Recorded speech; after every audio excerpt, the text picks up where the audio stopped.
Come on.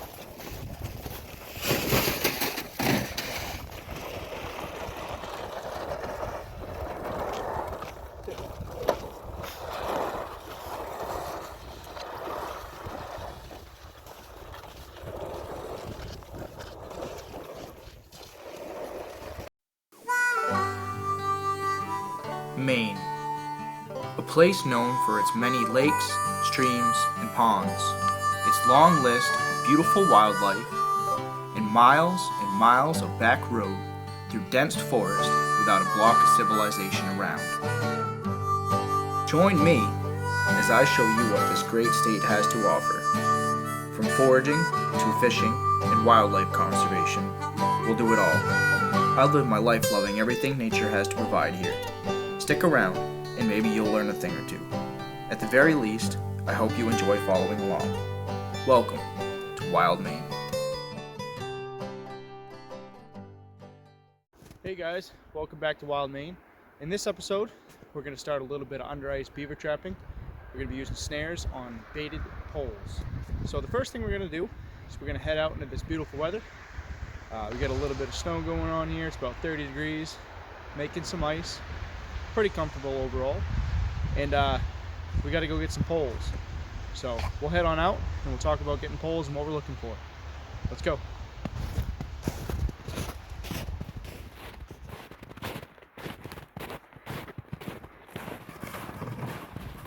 So for those of you that have been staying along my channel, you're going to recognize this spot. If you don't recognize it, I will tell you you've seen it before. Out back of my house, there's an abandoned beaver lodge where there used to be a beaver pond. Dog's having fun towing the sled around. He's never done it before. But anyway, so we're gonna head out to that old beaver pond, and that's where we're getting our sticks.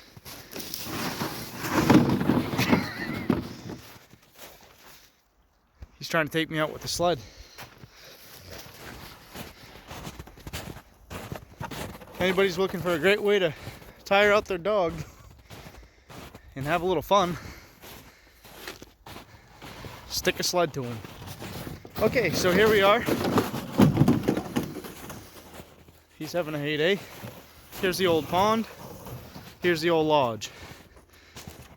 So in Maine, it is illegal to mess with beaver lodges that are active. Same thing with dams. Trappers can't touch them. Can't even set within 10 feet of them. But this here, you know, the water level is way below even the lodge itself. This has been inactive for a couple of years now. It's just a pile of old sticks. And when we're setting these baited poles underneath the ice, we want old dead sticks. Now, it's important that we get sticks that aren't too old and dead because we don't want them falling apart. But this old lodge here makes perfect sticks because they've been up off the ground, they've been well dried, hardens them up pretty good, and they'll make some nice poles. We'll be able to find some of all different lengths, and yeah, we'll be able to put them to good use. So we're gonna dig through this, find a few that we can use, and move on to the ice. We're gonna test this thing. We got one here. It's about 7 feet long. Put a good amount of weight on it to see how it's gonna fare. Ruger's gonna chew on it. He gives it the approval. It's not all rotten. That's gonna be one of the poles we're gonna use. It's about 7 feet long, so that's a good length. We want a few that are gonna be longer than that and a few that are maybe a little bit shorter, but not much. The goal here is to get 6 or 7. I'm not gonna set a ton today, but that's what we're looking for, something just like that. Good and straight, nice and strong, not green at all.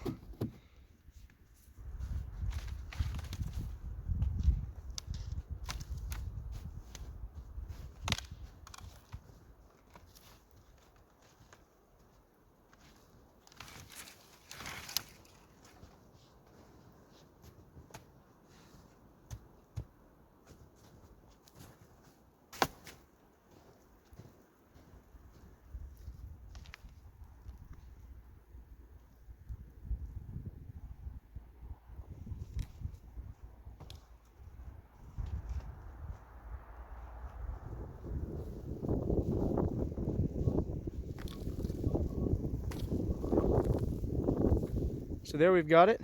We got a pile of good sticks. They're all a good length, between 4 and 7 feet, all solid. Give them the old knee test.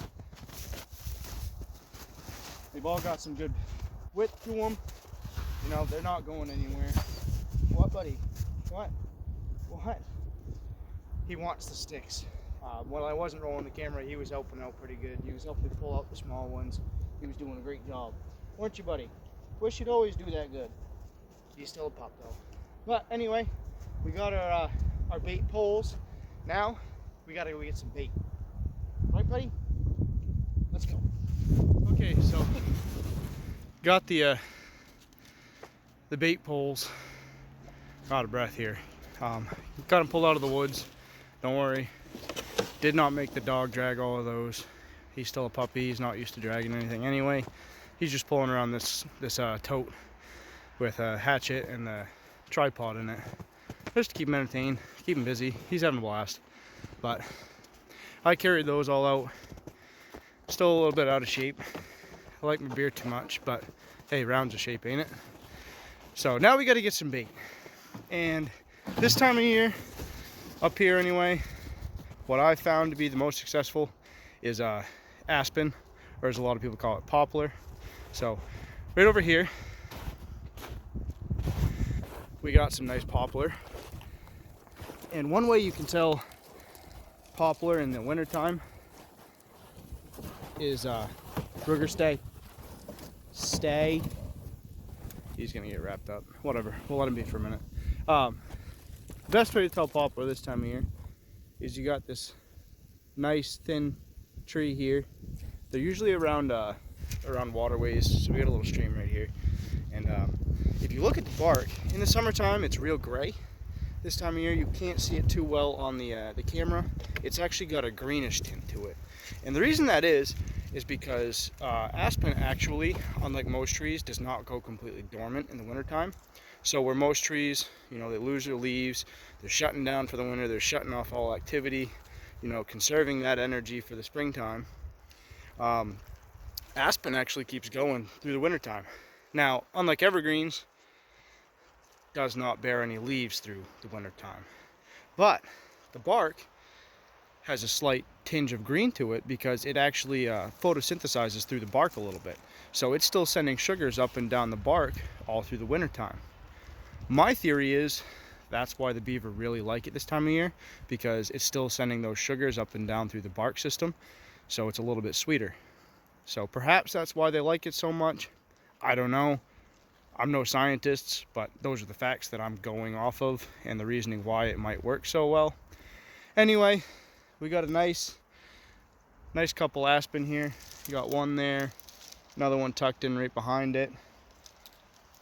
There's a couple other small ones in through here, so I'm gonna cut them down, and we're gonna use those for bait. They're not too big around, so I think they'll work pretty well. If I have to, I'll split them in half. These ones are about 1.5 inches in diameter. Down towards the base might be a little bit too thick, so I'll split them. But up top, they're gonna be great for bait. So might as well only take away one tree, and we're not impacting the environment too much by that. So we're gonna hack this down and then move out onto the ice.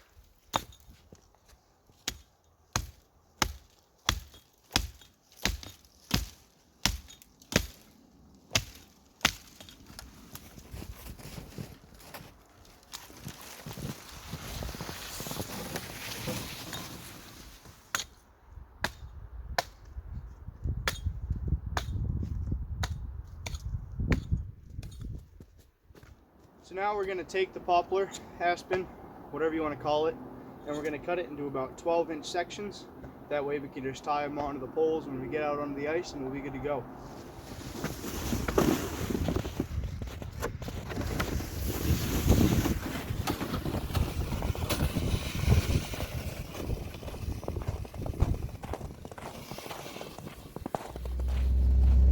Okay, so got everything loaded up into the truck.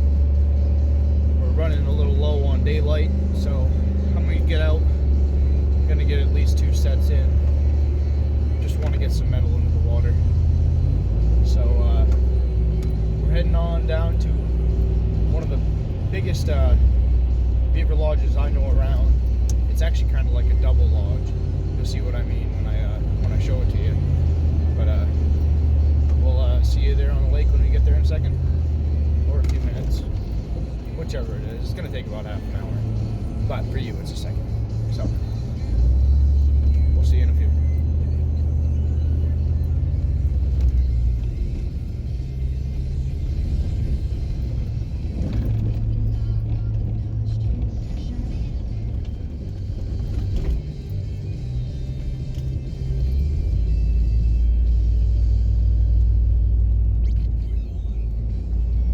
Okay, so we're coming up on the pond that has the massive lodge in it. Hopefully it's good and frozen.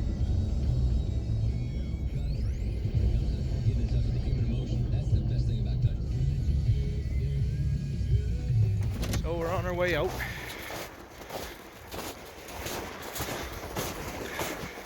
Walking through the marshy bits right now. Hopefully we can get, at least a good amount of ways in towards the lodge, because they're not going to go too far away from the lodge right now. I'm not being smart. I don't have a metal pole to test the ice, so I'm going to stay towards the shore as much as possible. Okay, so here it is. We got the double lodge. It actually looks like it's almost a triple lodge. You can see the two peaks in the back like camel humps, and then there's one a little bit closer to me. So I'm about 60 feet from it right now, so I'm plenty far enough away so that I'm within regulation. And I'm gonna chisel a hole through the ice, see how deep we are, and if we got a little bit of water, then I'm gonna make a set.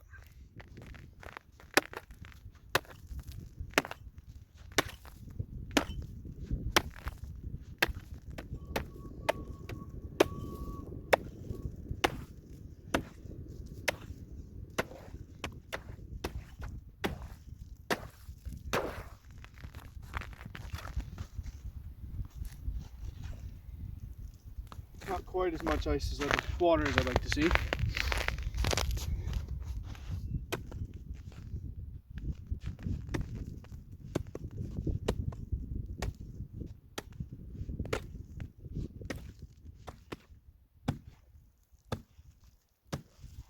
Okay, so it got dark very quickly, as you can see.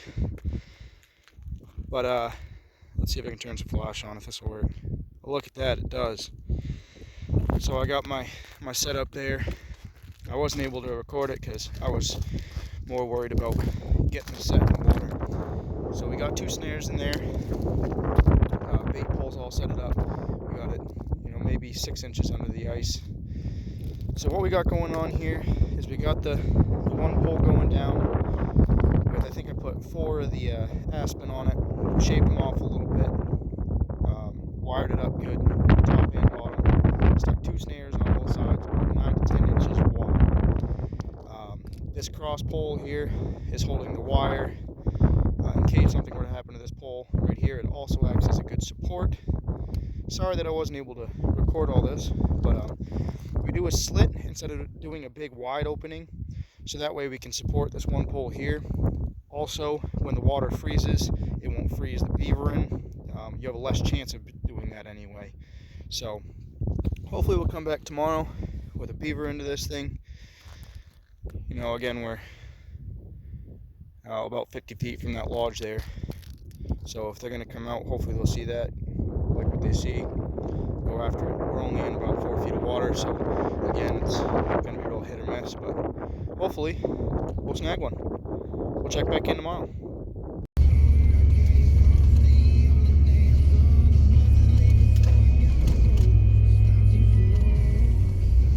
Okay, so it's the next day. I got my buddy Jacob Baker over here. Say hi, Jake. What's up? We also call him the Neanderthal because he's a big dude. He's got those genetics, those Neanderthal genes. Anyway, anyway, we're heading out to check that snare set that I had last night and to show Jake, a little bit about under ice snare setting. And he was telling me about, or asking me a question about setting away from a dam, which we kind of went over, when I was setting the snares yesterday. And I had said that it was 10 feet from a lodge or a dam, active that is. And Jake was asking me if they changed that, because when he was reading the laws the other day, it says 5. Well, I guess that's one reason that you keep up on your laws, always stay fresh on what the laws say year in and year out, because they did indeed change it. This year it's 5 feet from active beaver dam or lodge. So that's kind of cool. Doesn't really matter because it's still set a little bit of ways away from it. But learning lesson there, keep up on your laws. Anyway, we're gonna go check out that snare set I set last night and put a couple more in now that we actually have daylight, and we'll take things from there.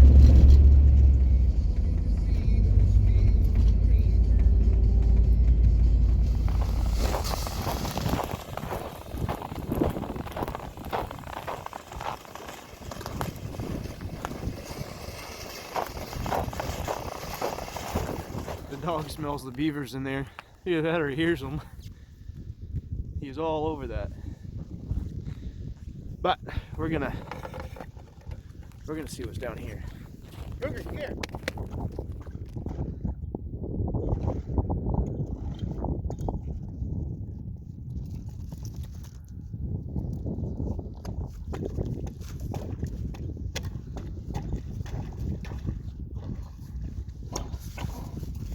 Just gotta be very careful not to cut through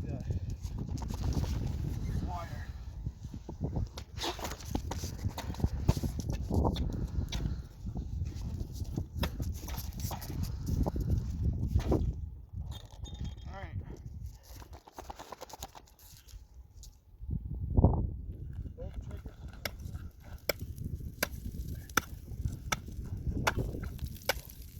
Okay, so now that we have some daylight, we can go over how a snare pole works here.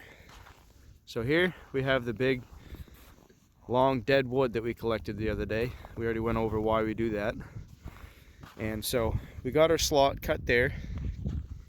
And underneath the ice, well, somewhere on here, okay, here we got it. I cut a notch to mark where the bottom of the ice is. And we're going just below the ice as far as where we're gonna set our bait. So we wired off a few pieces of poplar, aspen, whatever the hell you want to call it, and we got 2 snares wired off to the sides. They're about 9-10 inches in diameter, and the reason we're going to do that is because when a beaver approaches it, it's going to go to swim around it, because for some reason they like to swim around things when they're approaching them. And hopefully his head's going to slot through one of those, and that'll be all she wrote. Then we're going to attach some wire to the top of those swivels there, up to a sideways stick, which we're going to use one of those to support a little bit more, and also to tie it off in case something happens to our main stick here. So we scored a good one on the beaver lodge. Nice duck decoy. Quack, quack. Priceless. Anyway, sets in. In Maine, things have to be tagged. I'm sure most states do. So we wire off our trap tag up above the ice. That way if a game warden comes by to check it, he doesn't have to pull the set up and disturb it. He can just look at the tag up on top of the ice. But our cross stick's all wired off. We are good to go. Time to go set another one. We're going to set a couple more. I'm not going to bother recording them. We'll just come check them out tomorrow or the next day. Till then. So we got 3 sets in. Got the one from yesterday. The one over there that we set, that I showed you how I made. And then we just got this one here. This is about 10 feet from the lodge. Still going by the old rules. It's just how I feel comfortable. As you can see, it's wicked freaking cold out here. My face is all red like I'm a fat kid that just ran a mile. Beard's all covered in ice. I got knee pads from the water that's just frozen on there. So Trapper Bob was asking what our normal temperatures are. Yeah, this is more normal temperatures for January. It's about 15 degrees, a little bit of wind. She's a bit nipply. Makes the hands go kind of numb. But anyway, we got three sets out. 2 of them are awesome quality. The ones that we set today. The one last night was kind of rushed. Not the best spot. Water's not the deepest. But this one right here by the lodge is good and deep. All kinds of vegetation that they've been chewing on down into there, so that's good. So if any of them's gonna catch, I think this one right here, this last one, is gonna catch something. So we'll check in tomorrow and see if we got anything. Ta-ta.